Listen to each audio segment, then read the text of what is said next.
महामहिम, लगातार 2 दिनों तक ऐसा करने के लिए आपका धन्यवाद।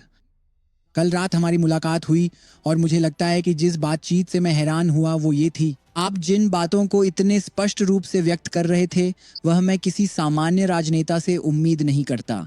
इसलिए मैं आपको अभी एक राजनेता की तरह नहीं देखता, मैं आपको एक 35 वर्षीय युवा के रूप में देखता हूँ, जिसका जीवन, नीति निर्माण और इस क्षेत्र की वर्तमान और भविष्य की स्थिति को लेकर बहुत ही सूक्ष्म और अलग नजरिया है। तो लगातार दूसरे दिन मेरे साथ ये करने के लिए आपका धन्यवाद और उम्मीद है कि आज का दिन बीती रात से बेहतर होगा। खैर, मुझे नहीं पता कि कल के लिए उम्मीदें कम थीं या नहीं, लेकिन उम्मीद है कि आज हमारी बातचीत मजेदार होगी। तो मेरी ऑडियंस ज्यादातर युवा है, उद्यमी है या उद्यमी बनना चाहते हैं। भारत में कई उद्यमी तकनीक में बेहतरीन स्टार्टअप्स बनाने की इच्छा रखते हैं, अलग अलग क्षेत्रों में व्यवसाय शुरू करना चाहते हैं। तो मैं आपसे ऐसे सवाल पूछने जा रहा हूं जो मुख्य रूप से उनकी नजर से होंगे। सबसे पहली बात, हम आपकी कहानी नहीं जानते, शायद हम वहीं से शुरू कर सकते हैं। अगर आप हमें थोड़ा सा बता सकें कि आप आज 35 साल की उम्र में, जो कि बहुत कम है, कैसे यहाँ तक पहुंचे। हमारी नज़र में एक राजनेता के लिए वह रास्ता जिसने आपको आज जहां आप बैठे हैं वहां तक पहुंचाया, शायद हम वहीं से शुरू कर सकते हैं। बहुत बहुत धन्यवाद। मुझे उम्मीद है कि यह कहानी प्रासंगिक है और शायद यह कुछ लोगों को प्रेरित भी करे। मेरा मानना है कि चाहे वह शक्ति हो या पैसा, आपके पास जो भी है, अगर आप उसे सही तरीके से इस्तेमाल करें तो आप सही प्रभाव डाल सकते हैं। कुछ लोगों के पास बहुत पैसा होता है लेकिन वे उसे सही तरीके से इस्तेमाल नहीं करते तो उसका कोई मतलब नहीं रह जाता। कुछ लोगों के पास बहुत शक्ति होती है, वे उसे गलत तरीके से इस्तेमाल करते हैं, जिससे बुरी छवि बनती है, भ्रष्टाचार होता है। आप जानते हैं, उन्हें तानाशाह या जो भी आप कहना चाहें वैसा माना जाता है। तो मुझे नहीं लगता कि ये या तो या का मामला है ना? आपके पास जो कुछ भी है, अगर आप उसे सही तरीके से इस्तेमाल करें तो आप उससे वाकई में बड़ा प्रभाव पैदा कर सकते हैं। मैं ये कहानी इसलिए बता रहा हूं क्योंकि उस समय मेरे पास कुछ व्यापारिक उपक्रम थे जिन पर मैंने उस समय के बाद अपने जीवन, स्कूल और फिर विश्वविद्यालय में काम किया।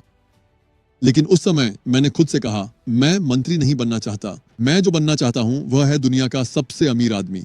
और मुझे लगा कि पैसा ही सही चीज है, क्योंकि पैसे का इस्तेमाल और उपयोग किसी भी प्रभाव को पैदा करने के लिए किया जा सकता है, जैसा भी आप चाहते हैं। ये सब कुछ रोम की एक उड़ान में बदल गया। तो हम वेटिकन जा रहे थे कई साल बाद, और उस उड़ान में मैं हमारे सरकार के एक मंत्री के साथ था। उनका नाम मोहम्मद अल गरगावी है। और उस उड़ान में हुई बैठक में उन्होंने मुझसे कहा, उमर, तुम अपनी जिंदगी में क्या करना चाहते हो? तुम्हारे लिए आगे क्या है? मैंने उन्हें बताया। क्या मैं पूछ सकता हूँ संदर्भ के लिए, आप एक मंत्री के साथ वेटिकन क्यों जा रहे थे? ठीक है, ये बहुत अच्छा सवाल है। मैं उस हिस्से को छोड़ने की कोशिश कर रहा था, लेकिन मैं आपको बताता हूँ। तो पोप फ्रांसिस ने उस समय उनकी महामहिम शेख मोहम्मद अल राशिद को एक पत्र भेजा जिसमें उन्होंने शेख मोहम्मद से पूछा, क्यों दुबई में 200 राष्ट्रीयताएं बिना किसी संघर्ष के साथ रह रही हैं।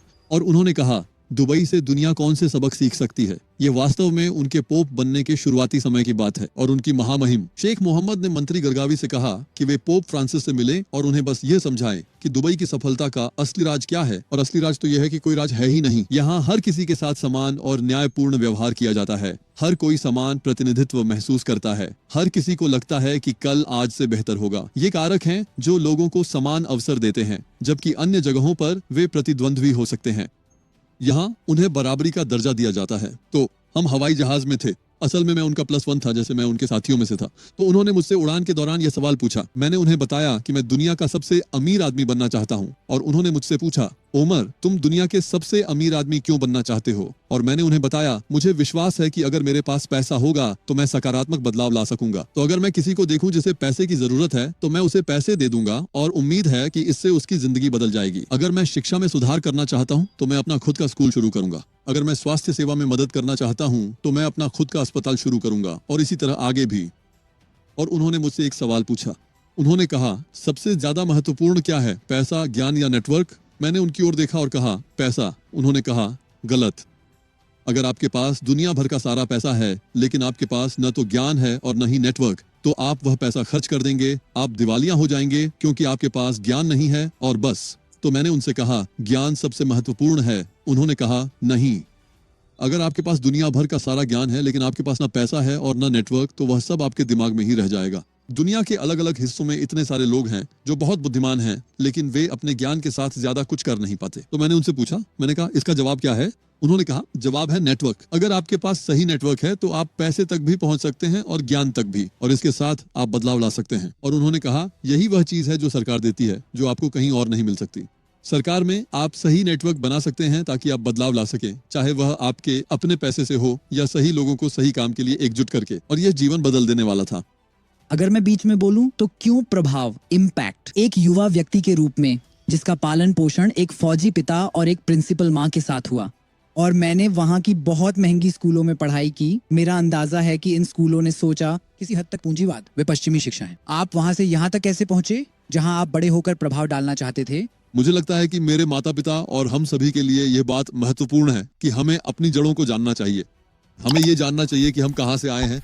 हमें ये जानना चाहिए कि हमारे पिता, हमारे पूर्वजों, हमारे पुरखों ने हमारे लिए क्या किया ताकि हम इस मुकाम तक पहुंच सकें। और मैं मानता हूं, जैसे कई और लोग मानते हैं, कि मैं ऐसे परिवार से आता हूं जिसकी जहां भी वे जाते हैं प्रभाव डालने में शानदार प्रतिष्ठा रही है। तो मेरे दादा का मेरे देश पर, व्यापक क्षेत्र पर, हमारे धर्म पर और अन्य चीजों पर गहरा प्रभाव था। मेरे दादा एक धार्मिक उपदेशक थे और वे ऐसे व्यक्ति थे जिनके बारे में आज भी अधिकांश लोग बहुत सम्मान से बात करते हैं। और आप देखते हैं कि बहुत से लोग जिनके पास बहुत पैसा है या कभी बहुत ताकत थी, जब वे गुजर जाते हैं तो आप उन्हें देखते हैं और कहते हैं, आप जानते हैं उनका युग समाप्त हो गया है, और आप उन्हें सही कारणों से वास्तव में याद नहीं करते। लेकिन वे लोग जिन्होंने सही प्रभाव डाला है, चाहे वह सही प्रभाव कुछ भी हो, उस ज्ञान के साथ जो उन्होंने दुनिया को दिया, उस पैसे के साथ जो उन्होंने सकारात्मक प्रभाव पैदा करने में लगाया, या बस एक ऐसे व्यक्ति के रूप में जो दूसरों के लिए मिलनसार और सुखद था, उन्हें उनकी मृत्यु के बाद भी याद किया जाता है। और मुझे लगता है कि ये एक ऐसी बात है जो हमारे घर के सभी लोग चाहते हैं। मैं चाहता हूं कि मुझे एक ऐसे व्यक्ति के रूप में याद किया जाए जिसने इस दुनिया का हिस्सा रहते हुए इसे बेहतर बनाया हो। यह उन बातचीतों की वजह से हो सकता है जो मैंने की, उस ज्ञान की वजह से जो मैं दूसरों को दे सका,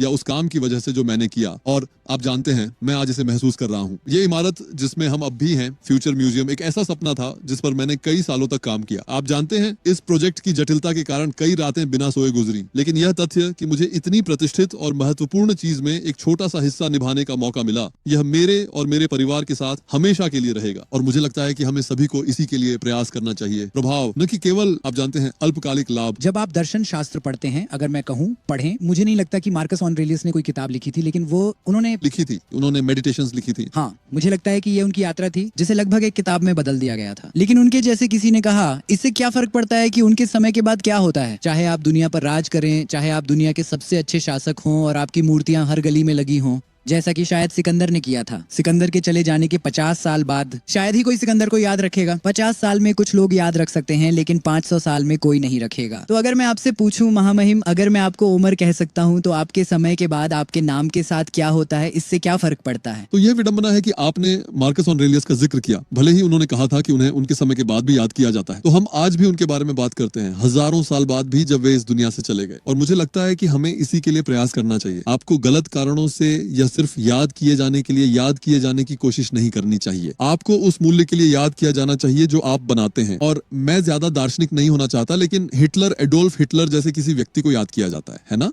उन्हें उनके गुजरने के 50 साल बाद भी याद किया जाता है। आज उन्हें 50 साल पहले से कम याद किया जाता है। 100 साल बाद क्या आपको लगता है उन्हें याद किया जाएगा? मुझे अब भी लगता है कि उन्हें याद किया जाएगा। ऐसे लोग भी हैं जिन्हें गलत कारणों से याद किया जाता है ना? तो ये जरूरी नहीं कि हमेशा सकारात्मक ही हो, लेकिन अगर आप सच में कुछ नया बना पाते हैं। मैंने म्यूजियम ऑफ द फ्यूचर का जिक्र किया था। जब तक ये इमारत खड़ी है, इसके निर्माण में शामिल लोग याद किए जाएंगे, है ना? तो मैं किसी भी इमारत पर काम कर सकता था, मैं हमारे आसपास की किसी भी इन इमारतों पर काम कर सकता था। आप जानते हैं, ये इमारतें बस ब्लॉक्स हैं, जैसे कोई भी दूसरी इमारत जो आप देख सकते हैं। जिस व्यक्ति ने बुर्ज खलीफा पर काम किया, उसे याद किया जाएगा, है ना? क्योंकि जब तक वह एक प्रतीक के रूप में खड़ा है, तब तक उसे याद किया जाएगा। अब और भी चीजें हैं जो ज्यादा महत्वपूर्ण हैं, और वह ज्ञान जो आप उस यात्रा में अर्जित करते हैं। कोई माकियावेली जैसा व्यक्ति, अब उसे अधिकतर एक निंदात्मक और नकारात्मक अर्थ में याद किया जाता है, लेकिन फिर भी आप जानते हैं, राजनीतिक विज्ञान और विषय वस्तु पर उनका जो प्रभाव रहा है, उसे आज भी याद किया जाता है। क्या आप माकियावेली से जुड़ाव महसूस करते हैं? देखिए, मुझे लगता है माकियावेली ने हमें बहुत कुछ दिया है। राजनीति विज्ञान का वह पक्ष जो उनके आने से पहले अनदेखा या अनचर्चित था, मुझे नहीं लगता कि मैं इससे जुड़ता हूँ या नहीं जुड़ता।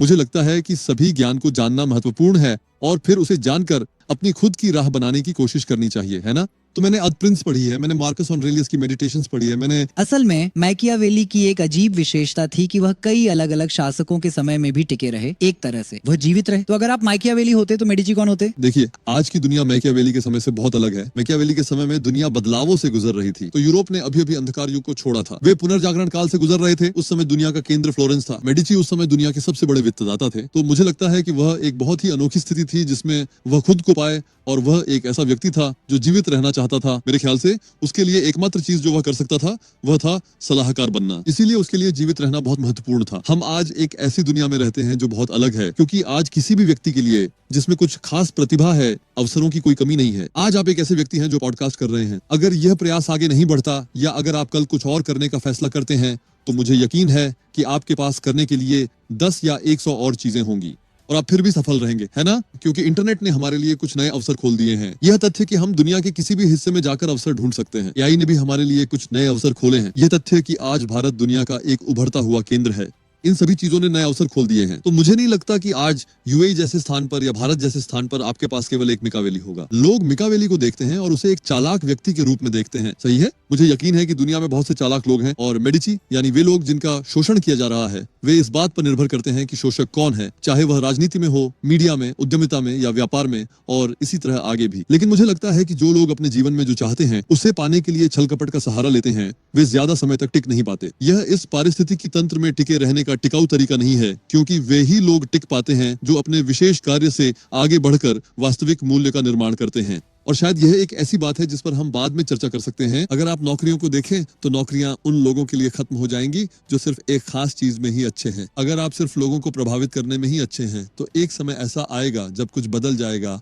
और आपकी नौकरी चली जाएगी। लेकिन अगर आप सीखने में अच्छे हैं, अगर आप एक पुनर्जागरण पुरुष बनने में अच्छे हैं, और यह शायद प्रासंगिक है क्योंकि मेडिची चर्चा का विषय है, अगर आप ऐसे व्यक्ति हैं जिसके पास कई अलग अलग विषयों का ज्ञान और कौशल है, एक बहुत व्यापक छतरी के तहत आप तकनीक, भौगोलिक स्थिति या समय की परवाह किए बिना प्रासंगिक रहेंगे। जानते हैं, अगर मैं उस किताब द प्रिंस की ओर पीछे देखूं जिसका आपने जिक्र किया और सोचूं कि मुझे उसमें से क्या याद है, तो उन्होंने एक बहुत दिलचस्प बात कही थी।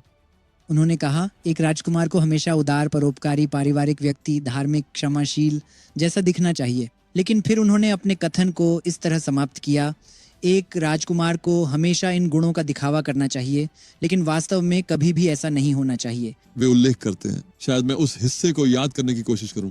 वे कहते हैं कि राजकुमार को डरावना भी दिखना चाहिए, यह भी एक जरूरी तत्व है। मैकियावेली के समय का राजकुमार इन सभी चीजों की आवश्यकता रखता था, क्योंकि अगर आप उस समय का इतिहास पढ़ें या याद करें तो एक राजकुमार फ्लोरेंस और इटली के लिए एक आवश्यक संरचना था।